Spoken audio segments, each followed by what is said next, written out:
നിയമസഭാ തെരഞ്ഞെടുപ്പിനുള്ള നാമനിർദ്ദേശ പത്രികകൾ ഇന്നലെയാണ് സമർപ്പിക്കപ്പെട്ടത്. ഇപ്പോഴിതാ ഈ പത്രികാ സമർപ്പണത്തിന് ശേഷം ഏറ്റവും വലിയ ആരോപണം നേമത്തെ ബി.ജെ.പി. സ്ഥാനാർത്ഥിയായിട്ടുള്ള രാജീവ് ചന്ദ്രശേഖറിന് നേരെയാണ്. കോൺഗ്രസ് ആണ് ആ ആരോപണം ഉന്നയിക്കുന്നത്.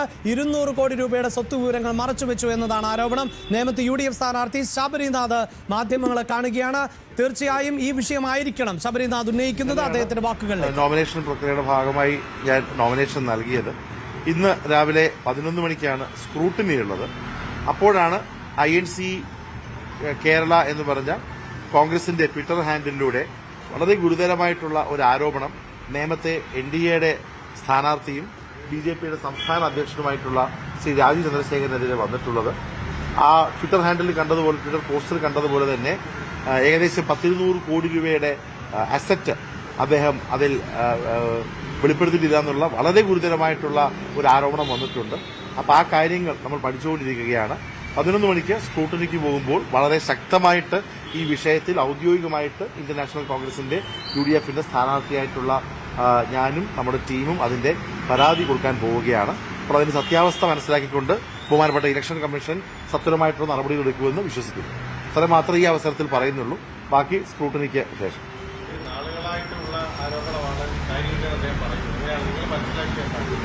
അദ്ദേഹത്തിന്റെ സ്ഥലമാണോ ഇല്ലയാണോ അദ്ദേഹം പറഞ്ഞാൽ മതി. എന്തായാലും ഒന്ന് വെയിറ്റ് ചെയ്യും, 1 മണിക്കൂർ വെയിറ്റ് ചെയ്യൂ. ബാക്കി കാര്യങ്ങൾ സ്കൂട്ടറിക്ക് ശേഷം അല്ലെങ്കിൽ സ്കൂട്ടറിക്ക് ഇടയിൽ.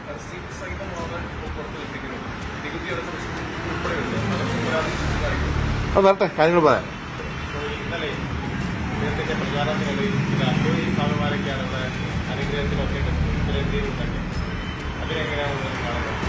ഞാൻ ഈ മലയാളികളായിട്ടുള്ള വോട്ടർമാരെയാണ് മാക്സിമം കാണാൻ നോക്കുന്നത്. അത്ര ഞാൻ പറയുന്നുള്ളൂ. മാക്സിമമായിട്ട് നാട്ടുകാരെ കാണുക, ആൾക്കാരെ കാണുക, വോട്ട് പിടിക്കുക, ജനങ്ങളുമായി ഗ്രൗണ്ടിൽ ബന്ധപ്പെടുക. ആ ഒരു ഉപദേശമാണ് അദ്ദേഹത്തിന് ഞാൻ നൽകുന്നത്. സ്വാമിമാരൊക്കെ വന്നും പോട്ടെ, പക്ഷെ എനിക്ക് സ്വാമിമാര് യോഗിയുടെ UPയെ കുറിച്ചാണ് സംസാരിച്ചത്. അത്ര ഞാൻ പറയുന്നുള്ളൂ. എല്ലാവർക്കും എല്ലാവരെയും കാണാനുള്ള സ്വാതന്ത്ര്യം ഇവിടെ ഉണ്ട്. പക്ഷെ ഞാൻ മാക്സിമം ഇവിടെയുള്ള എല്ലാ വോട്ടർമാരെയാണ് കാണാൻ ശ്രമിക്കുന്നത്.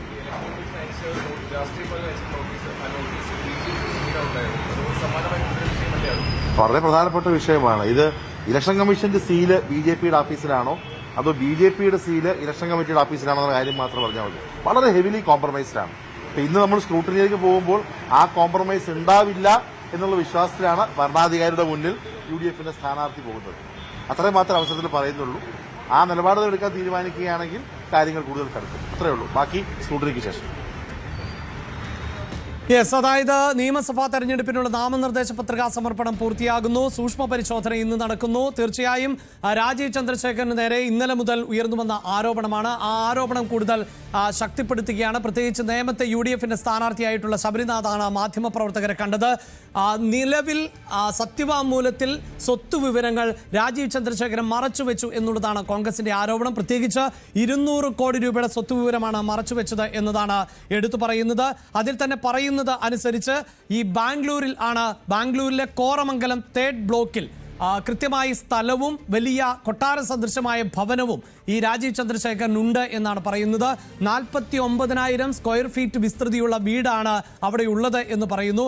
അവിടെ ഒരു സ്ക്വയർ ഫീറ്റിന് പോലും 10,000 കണക്കിന് രൂപയുള്ള പ്രദേശമാണ്. അതുകൊണ്ട് തന്നെ ഭൂമിയുടെ വില മാത്രം ഏതാണ്ട് 200 കോടി എന്നതാണ് ഇപ്പോൾ പ്രതിപക്ഷം ഉന്നയിക്കുന്നത്. അതായത് 1.07 ഏക്കർ ഭൂമിയാണ് ഉള്ളത് എന്ന് ആരോപിക്കുകയാണ് കോൺഗ്രസ്. അതോടൊപ്പം തന്നെ ഈ വിവരങ്ങൾ മറച്ചുവെച്ചു. കഴിഞ്ഞ തെരഞ്ഞെടുപ്പിൽ ഇത്തരം വിവരങ്ങൾ സത്യവാങ്മൂലത്തിൽ ഉണ്ടായിരുന്നു എന്നത് മാത്രവുമല്ല, ഈ മാർച്ച് 17 ഇതുമായി ബന്ധപ്പെട്ട കരം അടച്ചിട്ടുണ്ട് എന്നുകൂടിയാണ് ഡോക്യുമെന്റുകളിൽ വ്യക്തമാകുന്നത് എന്നതാണ്.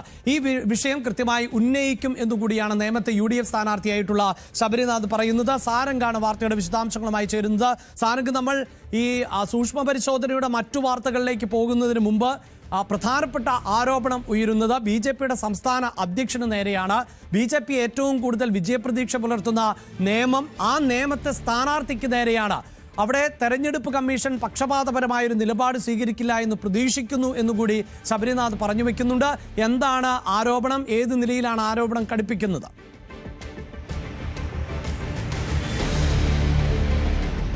അഭിലാഷ്, ഈ ഒരു വിഷയത്തിൽ അതായത് രാജീവ് ചന്ദ്രശേഖരന്റെ സ്വത്ത് വിവരങ്ങളിൽ കൃത്രിമം കാണിച്ചിട്ടുണ്ട്, അതായത് കൃത്യമായ രേഖകളെല്ലാം സമർപ്പിച്ചിട്ടുള്ളത് എന്ന തരത്തിലായിരുന്നു ഇപ്പോൾ കോൺഗ്രസിന്റെ ഭാഗത്തുനിന്ന് ഉയർന്നു വരുന്ന ആരോപണം. അതിൽ പരാതിയുമായിട്ടാണ് ഇപ്പോൾ നേമത്തെ കോൺഗ്രസ് സ്ഥാനാർത്ഥി ശബരിനാഥ് രംഗത്ത് വന്നിരിക്കുന്നത്. അതായത് 200 കോടിയിലധികം രൂപയുടെ സ്വത്ത് വിവരങ്ങൾ ഈ ഒരു സത്യവാങ്മൂലത്തിൽ നിന്നും മറച്ചുവെച്ചു. അത് ബാംഗ്ലൂരിൽ നിന്നുള്ള ഒരു വസതിയുടെ, അതായത് വലിയ രീതിയിലുള്ള ഒരു കൊട്ടാര സദൃശ്യമായ ഒരു വസതിയുടെ വിവരങ്ങൾ കൃത്യമായി ഈ ഒരു സത്യവാങ്മൂലത്തിൽ ഈ ഒരു നാമനിർദ്ദേശ പത്രികയുമായി ബന്ധപ്പെട്ട വിവരങ്ങളിൽ നൽകിയിട്ടില്ല എന്നാണ് ഇപ്പോൾ കോൺഗ്രസിന്റെ ഭാഗത്ത് ഉയരുന്ന വിശദീകരണം, അതായത് പരാതി. അതിന് പ്രതികരണമായി അദ്ദേഹം പ്രതികരിച്ചത് ഇത്തരത്തിലുള്ള ഒരു പരാതി ഇതിനു മുൻപും വന്നിട്ടുണ്ട്, അത് തെരഞ്ഞെടുപ്പുമായി ബന്ധപ്പെട്ട് സ്വാഭാവികമായി ഉണ്ടാകുന്ന ഒരു സംഭവമാണ്, അതിലപ്പുറത്തേക്ക് അതിലൊരു കാര്യവുമില്ല, തന്നെ സംബന്ധിച്ച് ഇങ്ങനെയുള്ള വിവാദങ്ങൾ സ്ഥിരമായി ഉണ്ടാകുമെന്നായിരുന്നു അദ്ദേഹത്തിന്റെ പ്രതികരണം. പക്ഷെ എന്ത് തന്നെയായാലും അതിൽ കൂടുതൽ വിശദീകരണത്തിനായി ഇന്ന് അദ്ദേഹം മാധ്യമങ്ങളെ കാണുമെന്നും അദ്ദേഹം അറിയിച്ചിട്ടുണ്ട്. എന്ത് തന്നെയായാലും ഈ ഒരു സൂക്ഷ്മ പരിശോധന ഇന്ന് 11 മണിക്കാണ് ആരംഭിക്കുന്നത്. ഇതിൽ ഈ ഒരു വിഷയം കോൺഗ്രസ് ഉയർത്തി കാണിക്കുമെന്ന് തന്നെയാണ് മനസ്സിലാക്കാൻ പ്രതീക്ഷിക്കുന്നത്. കാരണം നേമം പോലെ ഒരു മണ്ഡലം, അതായത് എ ക്ലാസ് മണ്ഡലമാണ്, വളരെയധികം വിജയപ്രതീക്ഷ BJP വെക്കുന്ന ഒരു മണ്ഡലമാണ്. രാജീവ് ചന്ദ്രശേഖരാണ് അവിടെ മത്സരിക്കുന്നത്. ത്രികോണ മത്സരം നടക്കുന്ന ഒരു മണ്ഡലത്തിൽ ഇത്തരത്തിലുള്ള ഒരു ആരോപണം വരുന്നു. അത് സ്ഥാനാർത്ഥിത്വത്തിലടക്കം വലിയ പ്രശ്നങ്ങൾ ഉണ്ടാക്കുമോ എന്ന തരത്തിലേക്ക് കാര്യങ്ങൾ എത്താനും സാധ്യതയുണ്ട്. കാരണം ബാംഗ്ലൂർ ഇതിന് മുൻപ് തന്നെ ടെക്നോക്രാറ്റായിട്ടുള്ള രാജീവ് ചന്ദ്രശേഖരന്റെ സ്വത്തുമായി ബന്ധപ്പെട്ട പല വിവാദങ്ങളും ഉയർന്നിരുന്നു. അതുമായി ബന്ധപ്പെട്ട ഇപ്പോൾ തെളിവ് സഹിതമാണ് കോൺഗ്രസ് രംഗത്തിരിക്കുന്നത്. കാരണം ഒരു നികുതി രസീറ്റ് അടക്കം അടച്ചിട്ടുണ്ട്, അതിന്റെ രേഖകളടക്കം പുറത്തേക്ക് വന്നിട്ടുണ്ട്. അത് ഈ ഒരു സത്യവാങ്മൂലത്തിൽ കാണിച്ചിട്ടില്ല എന്നാണ് ഇപ്പോൾ കോൺഗ്രസിന്റെ ഭാഗത്തു നിന്നും ഉയർന്ന ഒരു പ്രധാനപ്പെട്ട വിമർശനം. അങ്ങനെയാണെങ്കിൽ ഇത് ഗുരുതരമായ ആരോപണമാണെങ്കിൽ അതിൽ തെരഞ്ഞെടുപ്പ് കമ്മീഷൻ എന്ത് നിലപാടെടുക്കും എന്ന കാര്യത്തിലും വലിയൊരു ആകാംക്ഷ നിലനിൽക്കുന്നുണ്ട്. 11 മണിക്ക് നടക്കുന്ന സൂക്ഷ്മ പരിശോധനയുടെ ഫലമായി വരുന്ന തീരുമാനം എന്തു തന്നെയായാലും അത് BJPക്കും ഒപ്പം തന്നെ ഇതുമായി ബന്ധപ്പെട്ട് നിൽക്കുന്ന മറ്റ് മുന്നണികൾക്കും ഈ ഒരു തീരുമാനം വലിയ സുപ്രധാനമായിരിക്കും. അഭിലാഷ്, യെസ്, എന്തു തന്നെയാണെങ്കിലും BJPയെ സംബന്ധിച്ചിടത്തോളം വളരെ പ്രധാനപ്പെട്ട ഒന്നായിരിക്കും സൂചിപ്പിക്കുന്ന പോലെ. പക്ഷെ നമുക്ക് അതിന്റെ നിജസ്ഥിതി അറിയില്ല. കാരണം 200 കോടി രൂപയുടെ സ്വത്ത് മറച്ചുവെച്ചതാണോ അല്ലെങ്കിൽ അത് മറ്റാരുടെയെങ്കിലും പേരിലേക്ക് മാറ്റപ്പെട്ടിട്ടുണ്ടോ, ആരൊക്കെയാണ് ഉടമസ്ഥർ, ഇത് സംബന്ധിച്ച വിശദാംശങ്ങൾ ഒരുപക്ഷെ രാജീവ് ചന്ദ്രശേഖരന്റെ ഭാഗത്ത് നിന്നുണ്ടാകും എന്ന് വേണം നമുക്ക് അനുമാനിക്കാൻ. കൂടുതൽ വാർത്തകൾക്ക് News 18 Keralam YouTube channel subscribe ചെയ്യുക.